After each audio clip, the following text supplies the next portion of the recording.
Hello, everyone, and welcome to Artists Honoring Women Season 2. Before we start, I want to start with a land acknowledgement. So, we would like to begin this program, Artists Honoring Women, by recognizing that while we gather here in Santa Clara County, we are gathering on the ethno-historic tribal territory of the Tamian Ohlone, who were direct ancestors of the Muwekma Ohlone tribe. The lands on which Santa Clara County are established continues to be of great significance to the Muwekma Ohlone of Bay Area. We also recognize that the ancestors of the Muwekma Ohlone constructed and maintain the three Bay Area missions, Santa Clara, San Jose, and San Francisco. So thank you. What is Womanhood? Womanhood marks its second year of celebrating the women of Santa Clara County. If you are new to learning about this series and project, welcome. We're so happy to have you here. Womanhood is a public art and digital media project that works with artists to commission interactive educational art that promotes historical representation and recognition of women in Santa Clara County. And this is a project that is in collaboration with the County of Santa Clara Office of Women's Policy. Now, what is Artists Honoring Women? As I said, this is our second season, so welcome back for those who joined us last year in 2021. We're so happy to be here again and providing these awesome conversations with artists who recognize women. So last year in 2021, we highlighted 7 women artists across the nation. Their work, art, and advocacy explored what recognition in public art looks like while considering issues of representation and cultural equity. This season, we will highlight 15 local women artists. When I say local, we are talking about the Bay Area, but a lot of them actually are from Santa Clara County. So 13 of the artists are from Womanhood Downtown San Jose Residency Project, which we will talk about much more as we go further into this conversation today. Uh, I actually want to now go on and introduce today's speaker. We are kicking off season 2 with Dana Harris Seeger. She is one of our downtown San Jose artist residents for the Womanhood Project, Anonymous No More. Welcome, Dana. Dana is a painter, printmaker, and educator. She holds an MFA from San Jose State University and has taught at institutions all over the US. She is currently the program director of the School of Visual Philosophy in San Jose, California, which is an organization she co-created in 2014. She was the 2020 Santa Clara County Artist Laureate and is one of the current creative ambassadors for the city of San Jose. Dana's work focuses on navigating through the space of memory. We're so excited to have you here. Thank you for joining us. Thanks, Amanda. Yeah. So I'm going to go ahead and let you move forward and share your presentation with us today. Sounds good. I want to say thank you right off the bat to Amanda and all of the women at Artfield's community. This has been a really amazing experience. Haven't done a lot of public art, and so this was a great opportunity. And I'm excited to share it with everyone today too. The whole process and some behind the scenes. So we'll share my presentation. This going. All right. So my project for the Womanhood Project is called Deeds, Not Words, which is the motto of the suffragettes that I am representing. And it's a very powerful piece for me because I was given the women at the turn of the century who really made an impact on San Jose and, directly affected my life as a woman in, contemporary California. And so my inspiration behind the project was the 4 women at the turn of the century, like I said, who really pioneered not only the vote for women, but also equity for African Americans. And 2 of them were actually African American, Sarah Mossey Overton and Elizabeth Boyer. Sarah Knox Goodrich and Clara Shortridge Foltz were the other 2 women. And who they were They were mothers, they were business women, they were cooks, chefs, revolutionaries, wives. They were African American, they were European, they were lawyers, philanthropists, suffragists. The list goes on. And as I was trying to figure out, how to connect with them and actually represent them in an authentic way with my own artwork, thinking about how long ago they lived and maybe some of the similarities in our lives or maybe some of the differences. It was a little bit of a challenge to kind of think about how I was going to connect and do justice to these women. I knew I didn't want the installation to be just a history lesson about them, like facts. I wanted to really connect with who they were as people. So to connect with them, I researched, their lives, what they did, their significance in San Jose. Um, I looked at historic photographs. I looked at artwork, illustrations of the era, who they were as their profession, what influenced their culture of the time, how they influenced the culture of their time.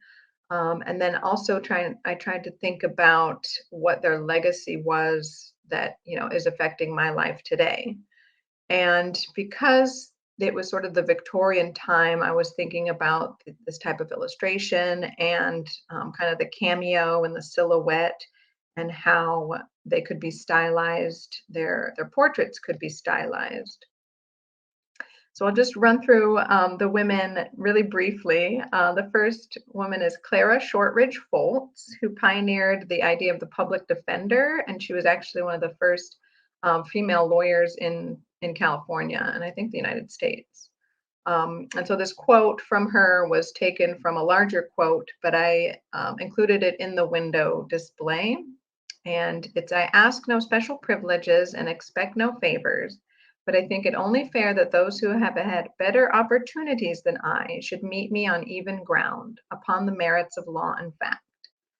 And that really kind of made me think that, they were just wanting equity. They just wanted to be equal. They didn't want anything special or different. They just wanted the same opportunities.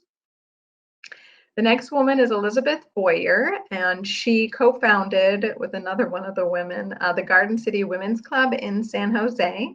She was African American. She was a suffragist. I didn't have a lot of information about her, but I feel like there's a lot that she's done and that, that she's helped to create that we're still living with today and hopefully can carry on. Sarah Mossey Overton was also a businesswoman, suffragist, mother of two. She ran a catering business. So not only did she have her own business like I did and small children, but she was also working to change the world. And I feel really honored to represent her and honor her in this project. And then the last woman is Sarah Knox Goodrich, who was also a suffragist. She was the wife of an architect and also the wife of a banker. She herself was a philanthropist, and one of her lasting legacies is the Knox Goodrich building, which is still in existence in downtown San Jose, which is pictured the sandstone building here. And she would march alongside, she wanted to be right where the people she was trying to help were. She didn't want to be put on a pedestal. She didn't want to have any special treatment. She just wanted to be, in with everyone, with the community. And I really respected that. One of the things that I was thinking about while I was formulating the idea for the piece was that I wanted to have the past and the present and the future existing together. So I wanted historic pictures, for instance, the building that was the courthouse from the past, what it is today, and then also what San Jose could be like in the future. And then on the right, you can see the image of the old Hank Coca building, which is where my installation is, and the bay windows, the rounded windows, which, as it turns out, was built as the International Order of Odd Fellows building, which I thought was kind of ironic because I'm representing and honoring these women who would have not been allowed into a building like that. So the scope of the project was, I had 6 windows, which turned out to actually be 12 panels, because I was doing, where the window separated, I was doing one for each of those. I created digital artwork for vinyl decals to be put on the windows, and I also created 2 videos to be projected behind a series of the windows. And like I said, it was in downtown San Jose, in a vacant building that is being refurbished, the old Hank Coca furniture building. So I gave myself some parameters to create the 12 works of art, and I wanted the installation to be eye-catching from a distance because they're relatively small windows, but you see them from far away. So I wanted people driving by and also walking to notice them. I wanted the piece to be true to my own artistic style, so I didn't want to change my artwork to fit something. I wanted it to reflect who I was as an artist. I wanted the artwork to be relevant for today's audiences, so I wanted people, living in today's culture to be able to connect with it as well. And then I also wanted it to be historically accurate and make sure to honor the women, authentically. So on the left, the digital representations of their cameos is how I interpreted that. And the color was kind of key for me to show not only the boldness, to grab the attention of viewers with the black and white, but also I wanted the femininity of the sort of pink colors, but also I didn't want to, I wanted to recognize that 2 of the women were white and 2 of them were African American. I didn't want to kind of, blanketly make their colors the same. So I tried to focus and really pay attention to that. And then the organization or the layout was designed, again, to be seen from a distance during the day and in the evening. So it's, as an artist who's not used to doing a lot of public installation, that was very eye-opening and a little challenging. So here's some videos of me making the project. I'll stop sharing and we can cut to the videos if that's okay. So you can see a little behind the scenes.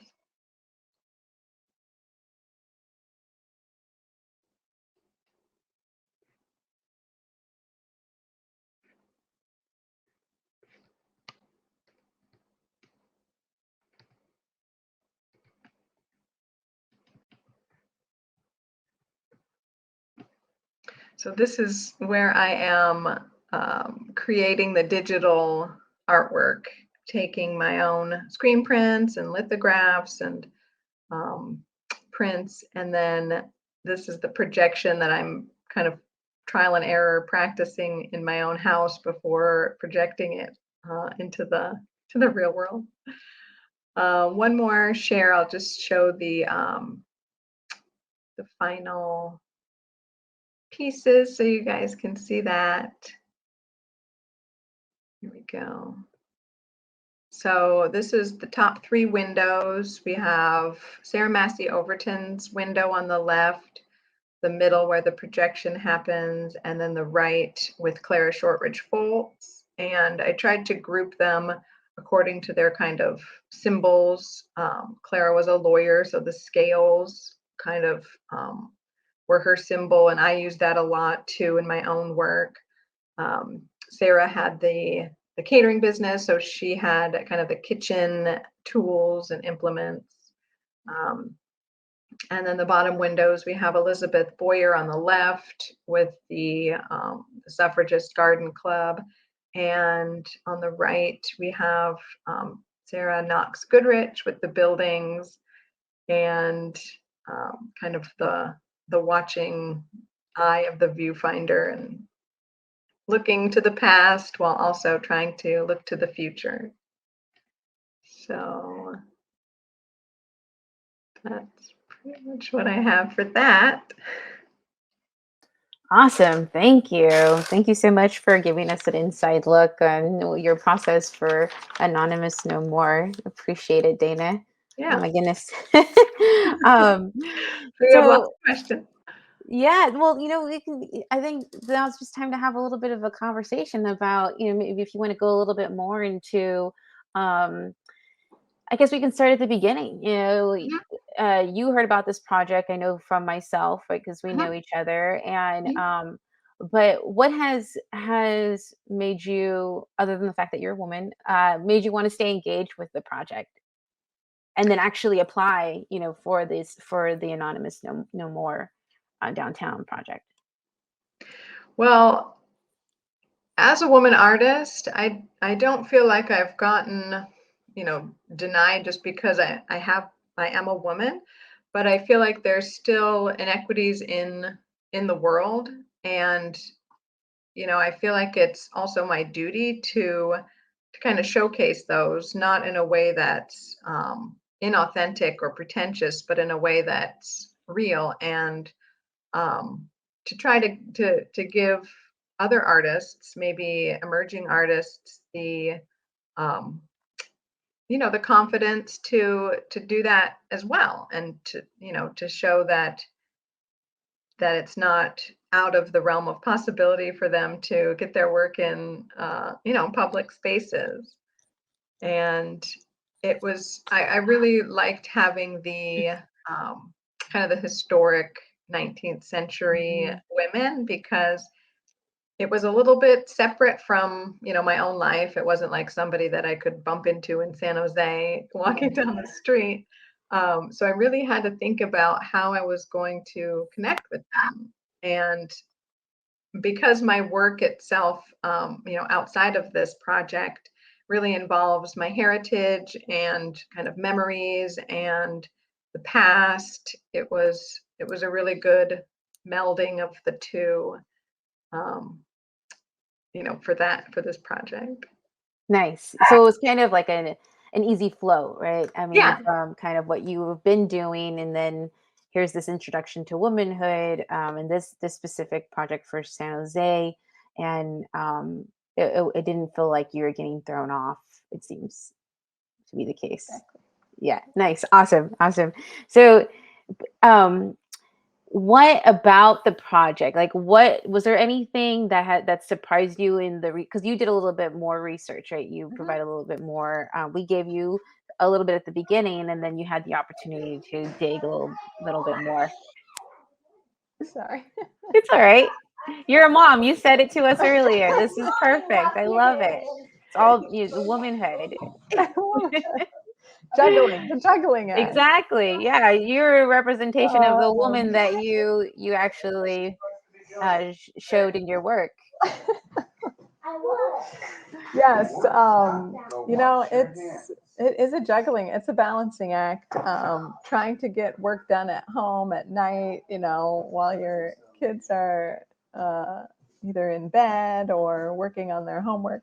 Um, I feel for the women who, one of them, her husband left, and she had to not only raise her children but also try to like change the world. I mean, it's like, wow, all I'm trying to do is run a business and raise a couple kids, and yeah, I it love was that you say that's really, all you're trying to do. That's a lot. That's a lot.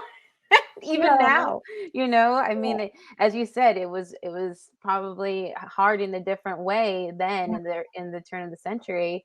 But now there's different struggles, all right? yeah, We see it, and maybe we're not dealing with it directly. Some of us as women that we see yeah, it, or it's indirect, and we want to be able to show the possibilities through our yeah, own experiences, right? yeah, exactly. Yeah. Yeah.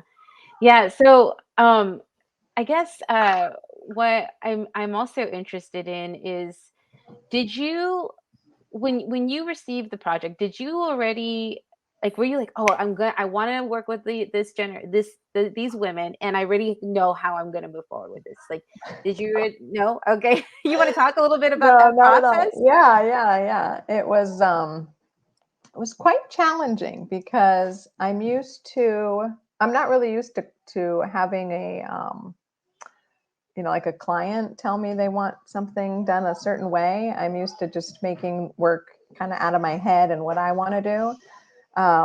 But I am used to researching, and as an artist, I feel like it's important to know what you're talking about and what you're creating.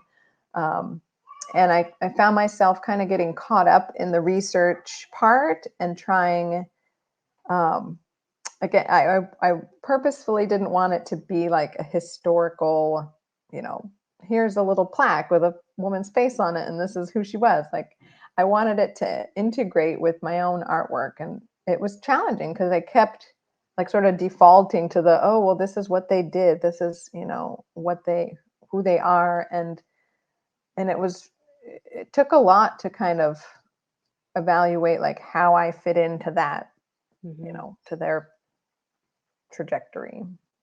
Yeah.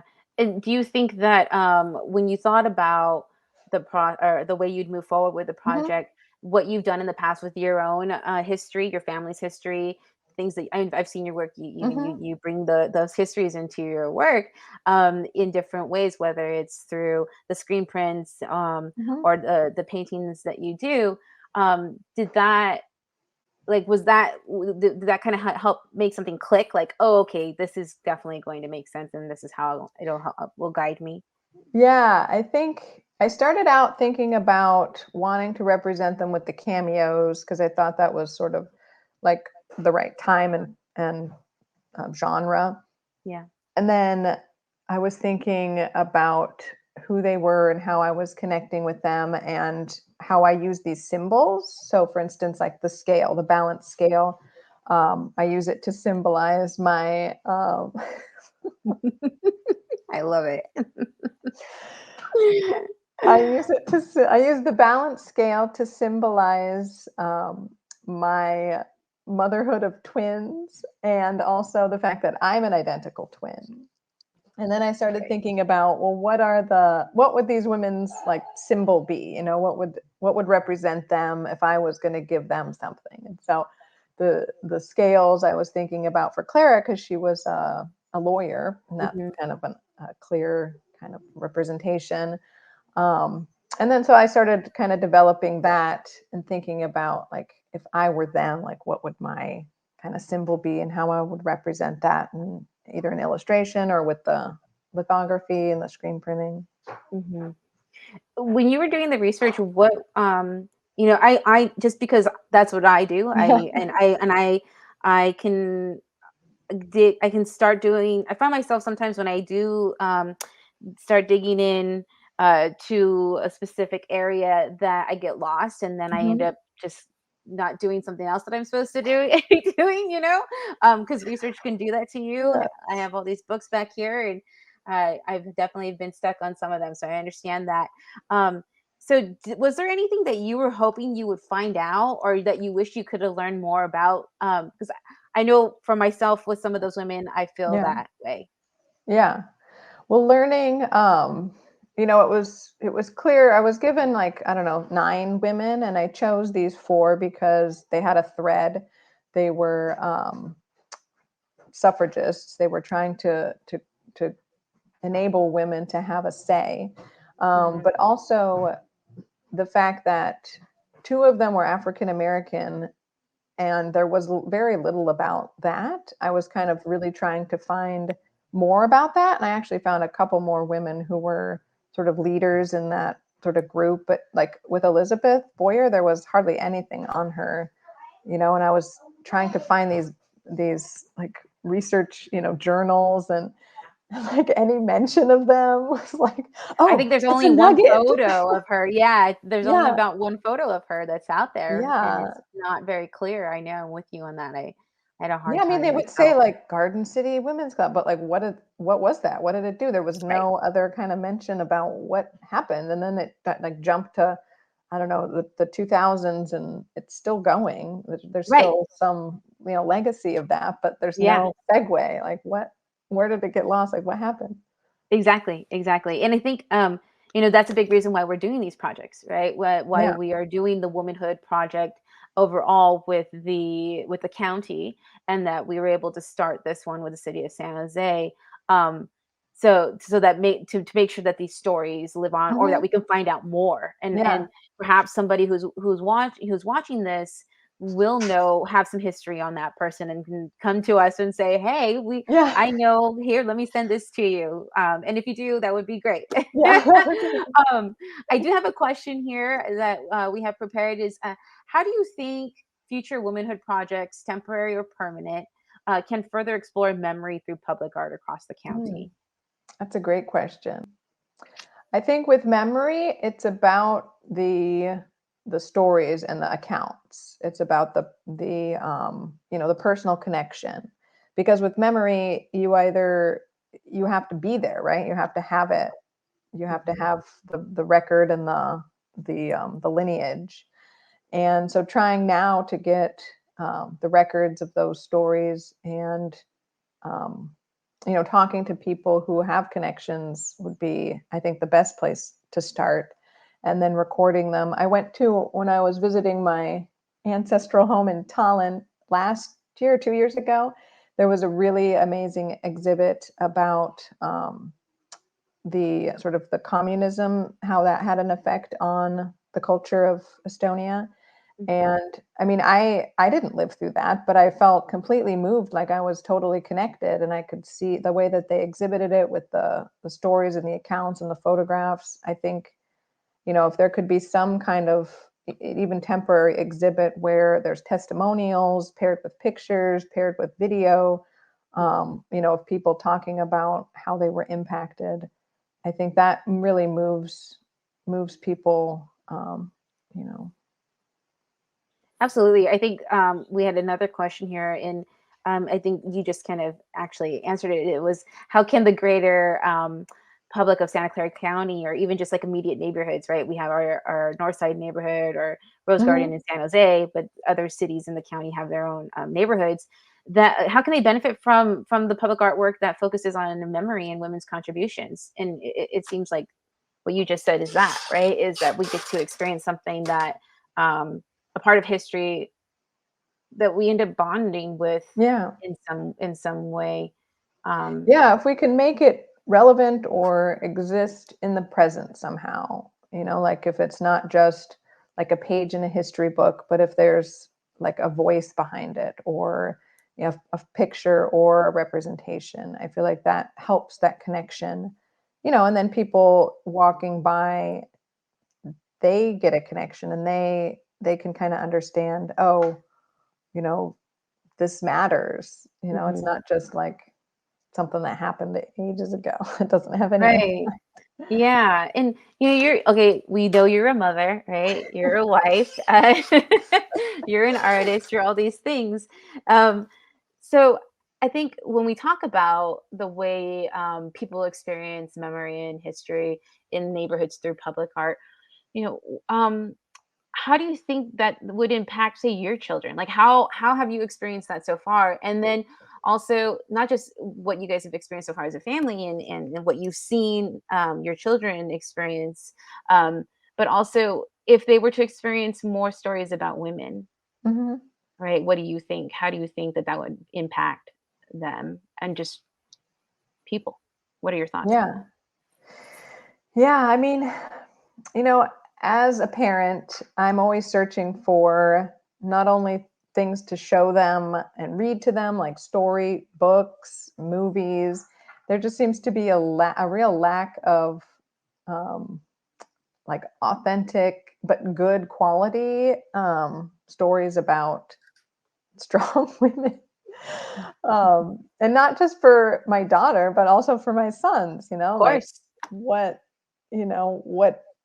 what they have been given, what they should expect, but then also you know, how it can be and how it should be. And um, yeah, it's really hard because as they, they're just little, and so they're sponges and they're absorbing all these things, and I want them to absorb the right things. And Yeah.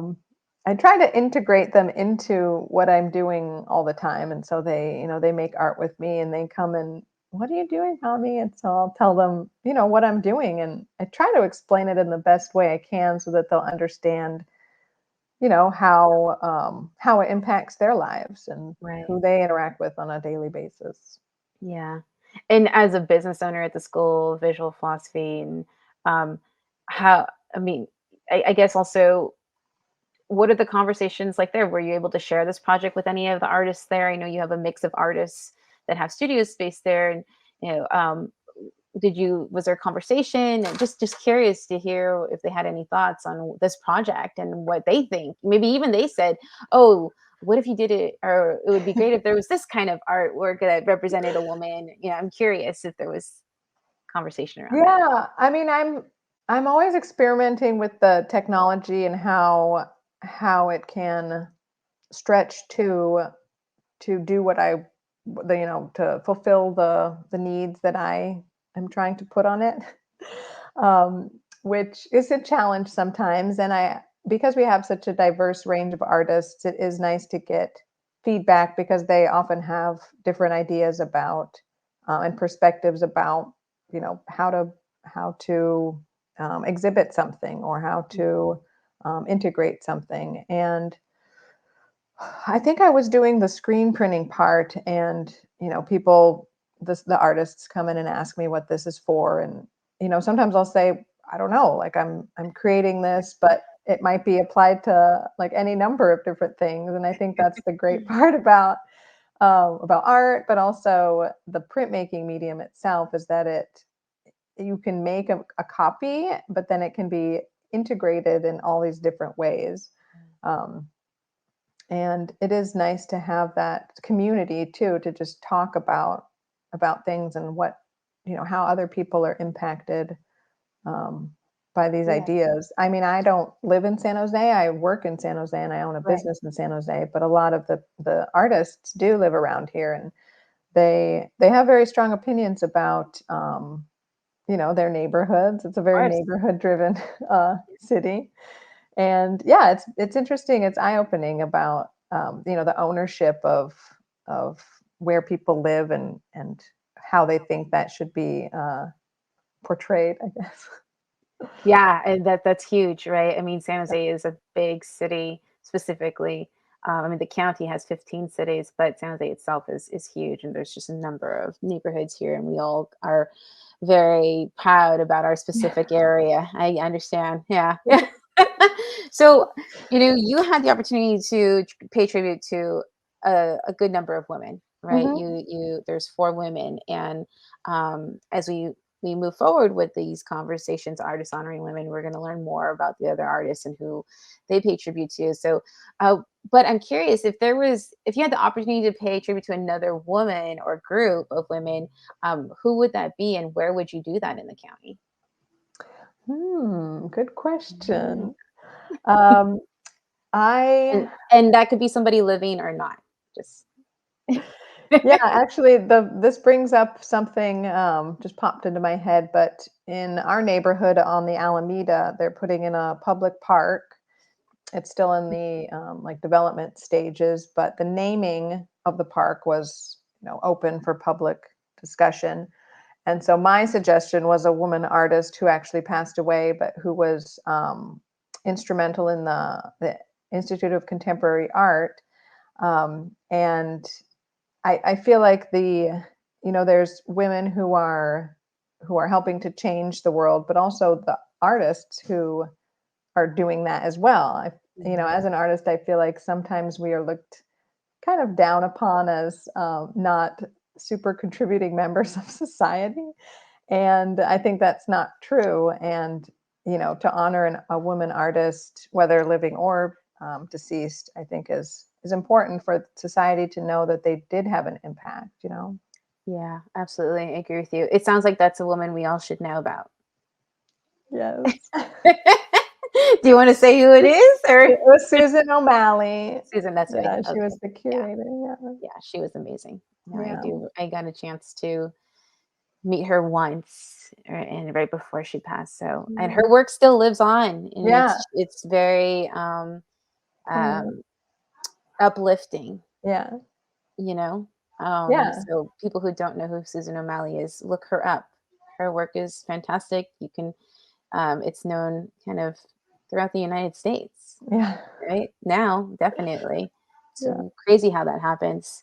Um, you just got all these memories came up now of when See, I, if you yeah, saw like her poster up, you'd be like, yes, oh, I yeah. have one actually. So I'm glad you said that because I need to frame Mm. it. Yeah. But that's a great example, Yeah. I mean, those what should we know more about her, right? And Hmm. how can we experience that and what makes sense? What would be a way where any man, woman, child, teenager, all the different generations, how could they experience her, who she Yeah. is through art, right? Those are the questions we're asking and we're thinking about with this project. um so that's one place. Is there any other spaces in the county you think would be a great opportunity to recognize women? As you've, I know you don't live here in this county, but Yeah. as you've like learned more about it, and you're the county, was it you were the county artist Laureate, laureate? yeah. Yeah. Yeah. Yeah. Well, they name they name stadiums the most ridiculous names. How about naming a stadium after a woman? I don't know if I'm gonna be, stepping on toes here, but instead of the money contributions, recognizing who made it possible for you to have those spaces and that, company and Right. um, That's you so know, true. Oh it's my it goodness, it's so true. it's Yeah. kind of like the ultimate sort of pop culture, you know, billboard, right? I'm going to such Yeah. and such stadium, going to Susan O'Malley Stadium to go watch the Sharks. That is so great. I have not heard anybody say that. And um I'm an athlete, or was an athlete. I don't know how I explain that, but I'm always thinking about who are the women athletes that Mhm. I looked up to growing up. But I never thought about which stadium is named after a woman who's done amazing things in the, Yeah, or not even just in the sports, but just in the area that the stadium can be yeah, named after. right. Um, Yeah, I shouldn't even limit it to the fact that they're an athlete. I mean, there can be a woman that has done some, or a group of women that has done something incredible in on that yeah, land prior to it being built yeah, there, right? right. That's such a great idea. I like that one, Dana. I love it. I love it. Oh, I really do. So, the downtown San Jose artist residency that you're part of, right? It's the start of many pilot projects that are going to happen throughout the county. Using temporary installations, we have the question here, using temporary installations to explore how permanent projects can take form, right? yeah, Where I think part of like public art is also educating people what public art can look like, right? mhm, It takes various forms. And you just shared with us your work. And that is a great example of the different forms it can take, right? You did the screen print, but then it turned into digital, and then you kind of showed us your process of playing with it on the screen, and then yeah, the actual movement. I mean, there's so many yeah. components, right, of your temporary public art. So, would you encourage artists to be visual community storytellers through womanhood, or in general? And what advice would you give them? Yes, definitely, yes. I feel like art is, the purpose of art is to communicate and to connect. And if we can connect with, the community, not just people coming into a gallery or a museum, but people, on the street looking in a window or looking, at a street sign or, wherever in the public, in their lives, day to day lives, then it becomes, it becomes not, I don't want to say routine, but it just becomes part of day-to-day life. And it becomes kind of customary that art exists in these places. Because it used to, I mean, traditionally, people would walk down the street and there'd be art in niches and, sculptures. And it's kind of lost that, that place of honor, I guess. Mhm. And I feel like the more that we can put it out there, the more people will accept that this is, just something that people do. They make art and it's part of our lives. So the more public art we can do, the better. And I would say, if you want to do that, then kind of try to think about your artwork in that way. So Mhm. like for me, it was a little challenging because I'm used to creating two-dimensional pieces, that maybe maximum are like 6 feet. Yes. not like printed on a 6-foot decal that's going to be put on a window that everyone's going to see. And that, poses a lot of different issues, the visibility and the environment. I mean, it's a lot. And so having some practice and some, kind of thought about this is a good start. Mhm. But also, I feel like one of the kind of issues also with the art world in San Jose is that we are kind of separate. There's a lot of art happening, but there's not a lot of inter discussion about it. Like people from our neck of the woods aren't really communicating with other groups, and that's kind of what the School of Visual Philosophy is trying to help, is facilitate the interconnectedness of all of these art groups and artists throughout the city, but also the county, because this is a county project. Yeah. So if there's a way that we can help kind of facilitate that discussion and just communication about, maybe somebody has already done a project that's in the public realm and they have some advice about, helping another artist get another commission or where to even start. I feel like that's it's important because, as an artist, you're kind of working in your own realm, your own studio, your private studio, and then you're expected to just sort of put it out there or apply to these shows and like, without any real instructions or directions. Yeah, that can be It can be scary. tough. Yeah, right. And it doesn't even really, you can be coming to it at a young age, you can be coming to it later on in life. It's still a scary thing Yeah, to face if it's yeah, something new to you. Yeah, yeah. I get it. But I think the message too I'm hearing is kind of be a little bit fearless, right? Like you you got, if you Just do want it, it. you just got to do it. And Yeah, I mean, that sounds like what you did with this project, because like you said, a lot of your works have been um, large pieces, yeah, two-dimensional, framed work. yeah. I've seen your work, and I know you're just starting to do things with light, neon Hmm. light. So you just got to be a risk taker. It sounds Yeah. like. Yeah, I'm Yeah, and then also. you oh, sorry, go No, ahead. go ahead, go ahead, go ahead. I don't want to. I was going to say that you live and learn and you try things. And, I when because I've been putting my artwork into like galleries and places that are designed to see, to show artwork in a certain context, it was Mhm. also eye-opening to have it be seen, surrounded by a building, on a city street. And I don't know, just thinking about that and trying to give yourself a little bit of, forgiveness and, oh, okay, well, next time I'll do it like this. Right? Absolutely. Yeah.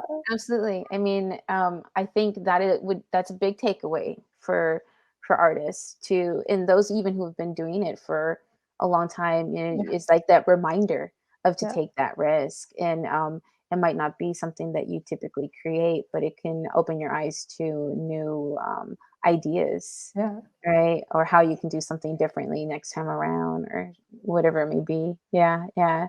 Are there are there public art? I was thinking, we're thinking about Mm. a way to encourage artists to be storytellers Mhm. um, through public art here in the county. But has there been public art projects outside of the county that that left a lasting impression on you, and that maybe you wish you saw here? Yeah, I'm thinking of a couple. One is the Sistine Chapel. I was lucky enough to go to Rome and see some of the amazing frescoes. But that's a place that's kind of designed, I guess, for artwork, or they just put artwork everywhere. So you're just sort of Yeah. immersed in it. But then also, also in Europe, when I was in Estonia, there's like monuments and piazzas. There's like whole squares that are designed to remember and memorialize something that happened, like, or in Riga, the Freedom Monument in Riga. Right. There's like a whole humongous area that's just dedicated to this monument. And it really, even if you walk by it going to lunch, from your job, it's still like you stop and you're just overwhelmed by it. And I think we kind of miss that here. We just don't have like that power of the monument. I don't know. It sounds like we don't have that power of place. Is what you're describing. Yeah, history. I mean, we don't really, the place and where people gather. Yeah, the gathering. Mm-hmm. Yes, Mm-hmm. the gathering. Yeah. No, I know what you're talking about in Riga. I think it's the park that I actually walked through while I was there. For those listening, we're talking about Estonia and Latvia. So Eastern Europe, I just had the opportunity to go there, and it just happened to be the Danish Heritage is the same area. And yeah, I think that actually has a big influence on the Eastern states, right? Philadelphia has their parks that were made and created so that you are learning about the land that it's on and who was a part of that city. And I just remember that one as an example in regards to the United States. And with all the conversation about monuments in the last few years and them being pulled down and not telling the true story, those places such as Philadelphia have had the opportunity to create new monuments or artworks that celebrate a person or people, and it's still that sense of place is still there. It's and you're able to retell the story, right? So it's allowing the people to take ownership of their own place, and it's not putting something onto someone, right? Yeah, and I think San Jose and the county itself still has the opportunity. Obviously, that's what we're working on with Womanhood, but it has the opportunity to do that in various ways. We may be technically a younger part of the United States and compared to the East Coast, but there's room for that. It sounds like the way, listening to you and thinking about what is here and the constant change that goes on. And with change, we can remind people that the arts are important. And that they should be accessible and free to the public to a certain degree, right? Of course, we also want to be able to hire artists and and look at that as a job, right? We want people to remember that. You mentioned something about artists not being taken seriously. Taken seriously, and we do take artists seriously. Art, especially with this project, but also that we take the idea of storytelling seriously. And part of what I think this project is doing is to remind people that those are important parts of living, of being a part of this world. So the most important. Absolutely. Oh my goodness, absolutely. Well, what's next for you, Dana? We're coming towards the end of our conversation. I know you have things coming up, and you're always creating. I follow your Instagram, and You're just so on it on sharing your process and the videos and your emails. So let us know what's going on, what's coming up, what should people Yeah. be aware of. So the most exciting thing for me is that I have a solo show at the Triton Museum in Santa Clara, Cool. which is a free museum open to the Oh, that's right. public. It is free. Yeah, I forgot about that. And it's all about memory and my heritage, and it's going to have interactivity. So the audience will be able to not just passively look at artwork, but actually be engaged in triggering, some of the projections and memories that I've had onto the artwork. So that's pretty exciting. All the That's things that I'm kind of thinking about, are being integrated into this. that's awesome. So I just want to make sure, are they allowed to touch the artwork or they're not? Because I There know will be museums direction. I know, I know. don't touch I'm the art. I know. I'm hopefully having touchable aspects. So there Okay. will be directions for where to touch and how to interact, so that it's, kosher for everybody. Okay, great. And then you know what? I'm definitely going to be there. I think everybody should check it out, even if you can't make it on the opening day. Yeah, it'll be Um, up through August. Great. It's gonna May to August, and the really fun thing about the Triton is that they also they have a sculpture garden, so people Hmm. can go and check out your work, and then go outside, have lunch or whatever it may be, breakfast, whatever, coffee, and enjoy the sculpture garden. So thank you, Dana, Yeah, so much yeah. for sharing all of your process and your ideas and your motherhood and your artwork and everything and My whole messy your life. children your children with us. We appreciate having you here today. Yay. So, Thanks, Amanda. of course. So you can view Dana's Womanhood Downtown San Jose Arts Residency installation window at the corner of Santa Clara and 3rd Street, at the 4th floor of formerly the Hank Coca building. And to learn more about the women she pays tribute to on the Womanhood website, you can go to the honoree page. Thank you, everybody. Thank you, Dana. We're so excited to start this new season of Artists Honoring Women. Um, we would like to encourage all of you to join us every third Monday. Visit the website, check out the YouTube page and the Womanhood Facebook page to watch the upcoming conversations that we're going to have with amazing artists. And some we might be even actually have the honorees in the conversation. So look forward to that. You can sign up for our emails. You go to the website, www.womanhoodproject.org, which is flashing just below me on the screen. We also want to encourage all of you to take part in this project. This is a community-driven project, and please let us know the people and the groups of people who have made significant historical contributions in your region. There is a lot of information out there in Santa Clara County, and we can only do so much. And so with your help, we can find out about so much more. You can also provide any feedback on the Co-Urbanize website. And you can locate and identify site opportunities for women's public recognition across the county.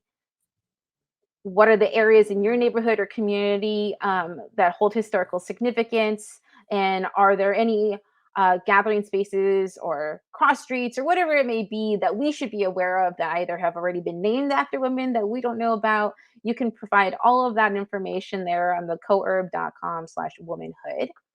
And let us know by pinning your ideas on there and your feedback on the Womanhood map. If you need more inspiration and to learn more about the project, visit and read what others have shared on the actual Co-Urbanize website. So thank you again.